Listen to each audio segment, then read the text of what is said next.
Robert Redford. From the start, Okay, Pop, I'm sorry for you. I'm sorry. he was captivating. You're very nearly perfect. It's a rotten thing to say. We did just learn that legendary actor and director Robert Redford has passed away. He was 89 years old. Le 16 septembre 2025, un silence particulier a enveloppé le monde du cinéma. Robert Redford s'est éteint dans sa maison de l'Utah, à l'âge de 89 ans.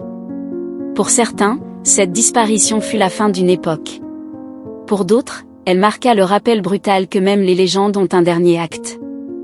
Pendant plus de 6 décennies, Redford a incarné l'idéal hollywoodien. Son sourire lumineux, son allure de prince blond, ses regards à la fois doux et déterminés l'ont gravé dans la mémoire de générations entières. En France, il a longtemps été considéré comme l'un des rares Américains capables de rivaliser avec les icônes locales, un alter ego international d'Alain Delon ou de Jean-Paul Belmondo. Mais derrière cette image parfaite, se cache une vie faite de blessures invisibles et de combats silencieux. Saviez-vous que Redford, avant de devenir acteur, avait failli sombrer dans l'alcool et l'errance? Saviez-vous qu'il avait perdu son fils aîné alors qu'il n'avait que 2 mois? Saviez-vous qu'il avait dû se battre pour ne pas être réduit au rôle de simple beau gosse de Hollywood? Ce que nous allons partager avec vous n'est pas seulement l'histoire d'un acteur. C'est le récit d'un homme qui, derrière la gloire, a connu la douleur, les scandales, les critiques, mais aussi la résilience. Nous allons explorer son enfance marquée par l'absence et la perte, son ascension vers la gloire mondiale, ses luttes politiques, ses amours brisés et son retrait presque mystique loin des projecteurs. Chacun de nous garde une image différente de Robert Redford. Était-ce le bandit charmeur de Butch Cassidy and the Sundance Kid? Le journaliste courageux de All the President S-Men? Ou l'amant passionné de Out of Africa? Et vous, quels souvenirs restent gravés dans votre mémoire? Restez avec nous, car dans les minutes à venir, vous allez découvrir que la vie de Robert Redford n'est pas seulement celle d'une star hollywoodienne. C'est une histoire profondément humaine, universelle, faite de lumière et d'ombre, qui résonne bien au-delà du cinéma. Robert Redford est né le 18 août 1936 à Santa Monica, en Californie. Derrière la lumière du Pacifique et l'image dorée des plages de Los Angeles, son enfance n'a rien d'un conte de fées. Son père, Charles Robert Redford Sr., était comptable, un homme rigide et exigeant, qui voyait dans la discipline la seule voie vers la réussite.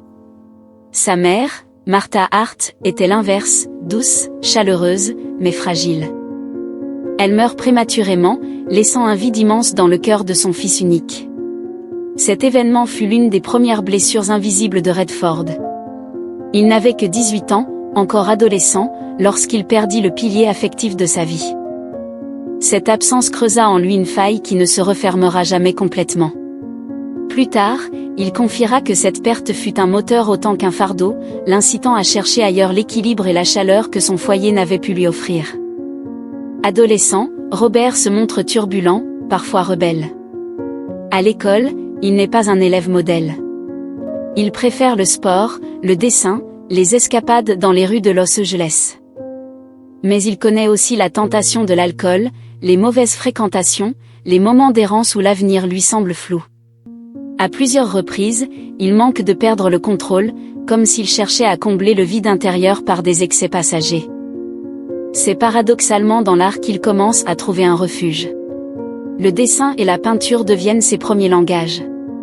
Mais il faudra une rupture radicale pour l'amener à s'ouvrir au monde, un voyage en Europe, qui changera le cours de sa vie.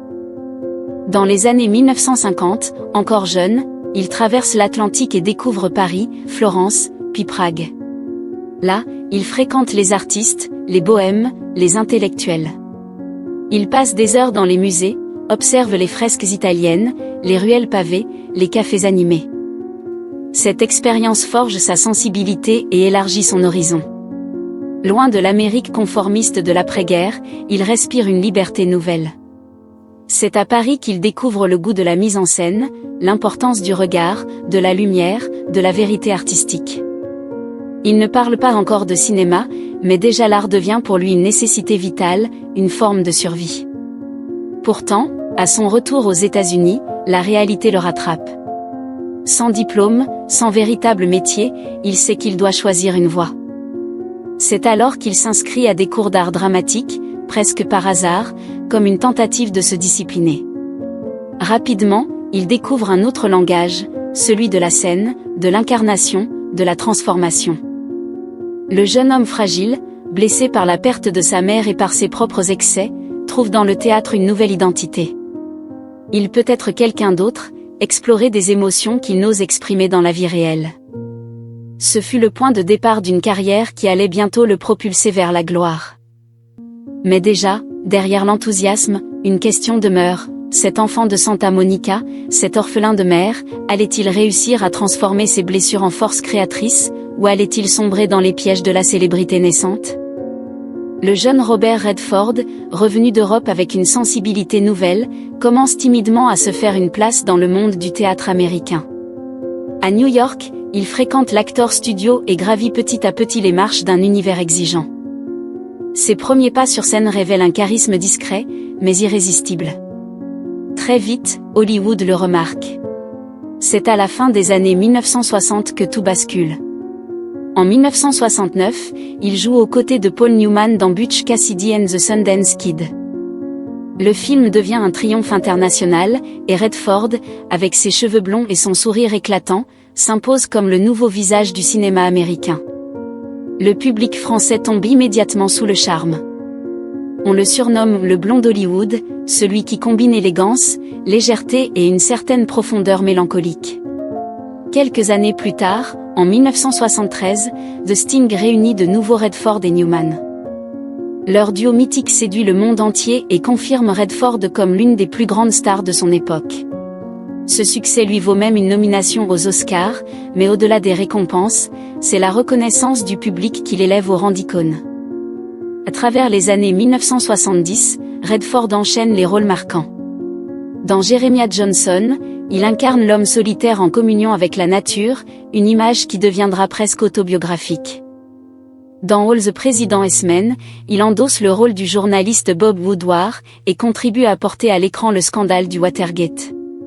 Ce film, salué par la critique, associe définitivement son nom à une conscience politique et à un cinéma engagé. Mais Redford n'est pas seulement acteur. Derrière l'image de star, il nourrit une ambition plus profonde, devenir maître de son article à la fin des années 1970, il passe derrière la caméra. En 1980, son premier grand film en tant que réalisateur, Ordinary People, remporte l'Oscar du meilleur film et lui offre l'Oscar du meilleur réalisateur. Ce fut une consécration inattendue, l'acteur adulé prouve qu'il est aussi un cinéaste visionnaire. La France, une fois de plus, ne reste pas indifférente. Les cahiers du cinéma, Le Monde et Télérama louent sa sensibilité, sa pudeur et sa manière d'aborder la douleur humaine avec justesse. Redford n'est plus seulement une figure hollywoodienne, il devient un artiste universel, respecté des deux côtés de l'Atlantique. En 1985, un autre jalon de sa carrière marque les esprits, Out of Africa. Son duo avec Meryl Streep, dans les paysages grandioses du Kenya, incarne le romantisme absolu. Le film remporte cet Oscar et devient l'un des sommets du cinéma hollywoodien des années 1980. Beaucoup de spectateurs, en France comme ailleurs, gardent encore l'image de Redford lavant tendrement les cheveux de Meryl Streep, une scène devenue iconique. Pourtant, cette gloire a un prix. L'acteur avoue qu'il se sent parfois prisonnier de son image, celle de l'homme parfait, séduisant, charismatique. Derrière cette façade, il y a un homme plus complexe, hanté par des doutes et des blessures intimes. Son ascension fulgurante lui offre tout, mais exige aussi beaucoup, une vie privée scrutée, des critiques acerbes, et une pression constante pour rester au sommet. Mais une question demeure, que se passe-t-il lorsque la lumière devient trop éblouissante? Redford, derrière ses yeux bleus et son sourire rassurant, portait déjà des fêlures que la gloire ne pouvait guérir. Et c'est dans les années qui suivent que ces ombres allaient commencer à se révéler. Derrière l'image de l'acteur parfait, symbole de l'élégance et du romantisme hollywoodien, la vie de Robert Redford fut traversée par des tempêtes intimes. Le public voyait le sourire, mais peu savait à quel point ce sourire dissimulait des blessures profondes. Le premier drame survient très tôt dans sa vie adulte, la perte de son fils aîné, Scott, mort à seulement 2 mois, victime d'un syndrome infantile soudain. Cette tragédie marque Redford au fer rouge. Il n'en parlait presque jamais, mais cette absence entra toutes ces années à venir. Dans ses interviews, il admettait que ce deuil l'avait transformé, lui donnant une conscience aiguë de la fragilité de la vie. Ce drame familial, invisible aux yeux du public, fut l'un des piliers secrets de sa sensibilité artistique. À cela s'ajoutent ses relations amoureuses, souvent complexes. Marié à Lola Van Wageningen en 1958, il aura 4 enfants avec elle. Mais la célébrité, les tournages incessants et ses propres tourments intérieurs fragilisent le couple. Après près de 30 ans d'union, il divorce en 1985. Ce fut une rupture douloureuse, vécue sous l'œil intrusif des médias. Plus tard, ses relations amoureuses furent scrutées avec la même intensité, alimentant rumeurs et spéculations. Redford, malgré son charme discret, se retrouvait malgré lui au cœur d'histoires amplifiées par la presse à scandale. Un autre front de ces scandales fut politique. Contrairement à beaucoup de ses pairs, Redford s'engagea ouvertement contre la guerre du Vietnam, dès la fin des années 1960. Son militantisme lui valut l'admiration d'une partie du public, mais aussi la haine de certains milieux conservateurs. On le traita de traître, d'acteur donneur de leçons, d'homme qui se croyait supérieur parce qu'il mêlait cinéma et politique. Dans les années 1970, alors qu'il produisait et jouait dans All the President's Men, il fut même accusé par certains d'utiliser son art comme une arme idéologique. Cette prise de position ne fut pas sans conséquences. À Hollywood, certains producteurs se méfiaient de son image d'artiste engagé. Mais Redford, fidèle à lui-même, refusa de céder. Il croyait à un cinéma capable de questionner le pouvoir, de dénoncer les abus, de faire réfléchir. Cette attitude courageuse l'isola parfois, mais renforça son aura d'homme intègre. Sur le plan artistique, il connut aussi des critiques sévères. Dans les années 1980 et 1990, plusieurs journaux américains le taxèrent de beau gosse sans profondeur. Certains lui reprochaient d'avoir bâti sa carrière sur son apparence plutôt que sur son talent. Pour Redford, ces attaques furent difficiles à vivre. Derrière son calme apparent, il souffrait d'être réduit à une image superficielle. C'est en partie pour cette raison qu'il s'investit si fortement dans la réalisation. Ordinary People fut sa revanche silencieuse, une réponse directe à ceux qui doutaient de sa profondeur artistique. Ses choix personnels furent également sujets à controverse.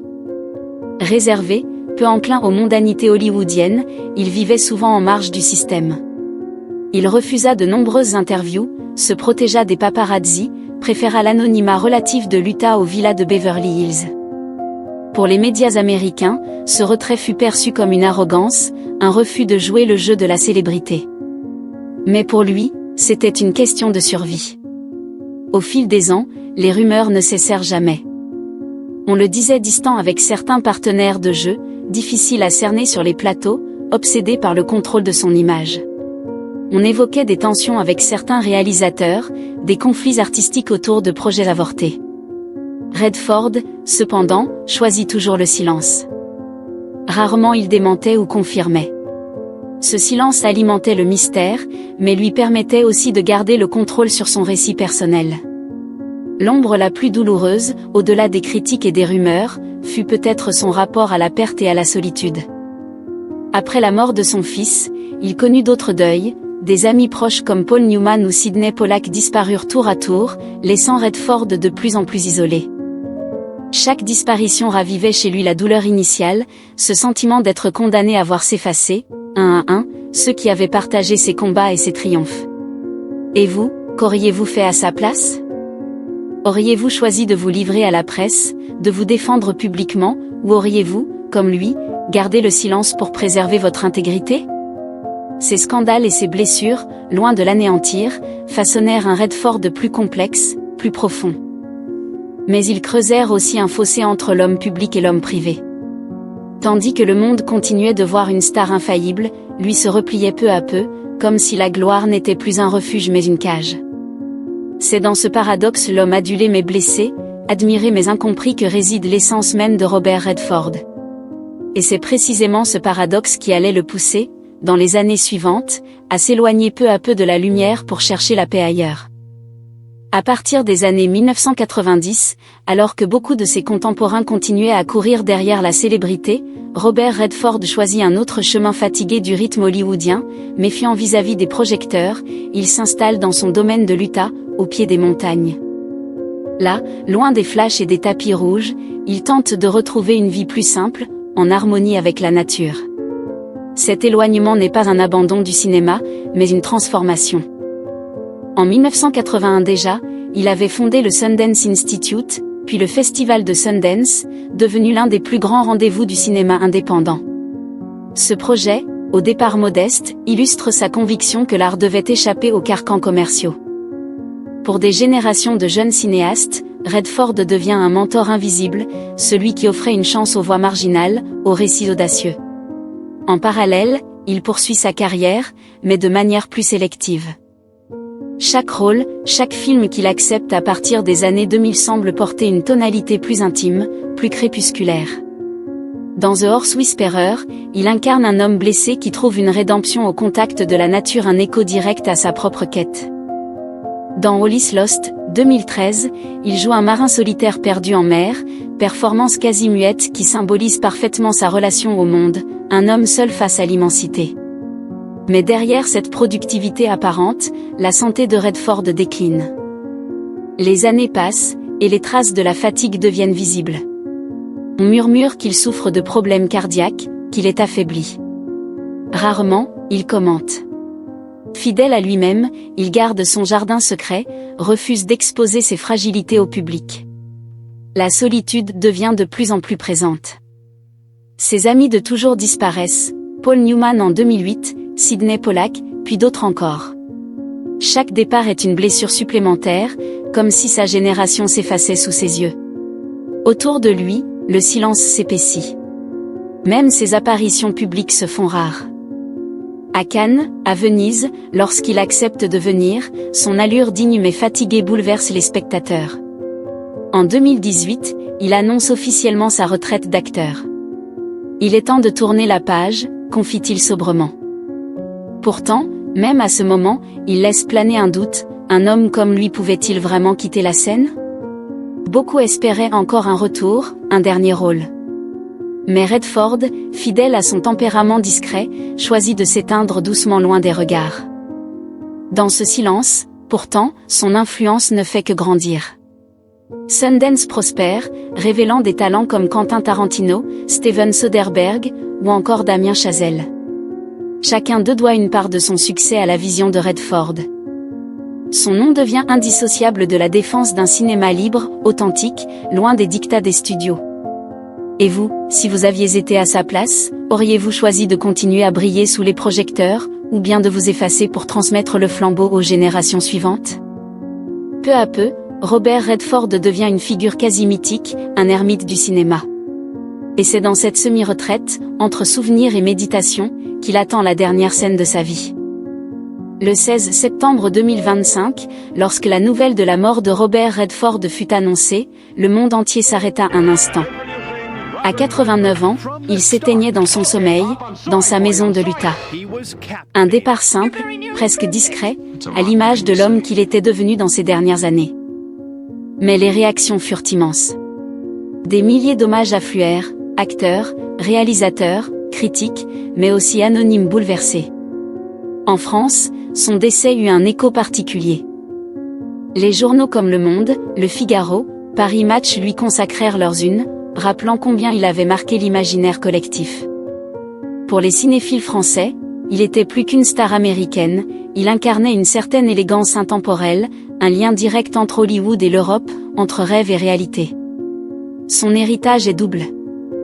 Comme acteur, il a offert des rôles inoubliables, le bandit charmeur de Butch Cassidy and the Sundance Kid, le joueur rusé de The Sting, le journaliste intrépide de All the President's Men, ou encore l'amant romantique de Out of Africa. Chaque performance reste une pièce d'histoire du cinéma. Comme réalisateur et mentor, son empreinte est peut-être encore plus profonde. Avec Sundance, il a permis l'émergence d'une nouvelle génération de cinéastes. Sans lui, le cinéma indépendant américain n'aurait sans doute pas trouvé la même place. Des films comme Pulp Fiction, Little Miss Sunshine ou Whiplash doivent une part de leur existence à sa vision. Mais au-delà de ses accomplissements, c'est sa manière d'avoir traversé la vie qui impressionne. Redford fut un homme de contraste, star planétaire mais solitaire, symbole de glamour mais marqué par les deuils, militant engagé mais toujours discret. Ce paradoxe le rendait profondément humain, et explique pourquoi, au-delà des océans, tant de personnes se sentent proches de lui aujourd'hui encore. Alors, comment se souvenir de Robert Redford? Comme d'une idole du grand écran? Comme d'un réalisateur oscarisé? Comme du père spirituel du cinéma indépendant? Peut-être un peu tout cela à la fois.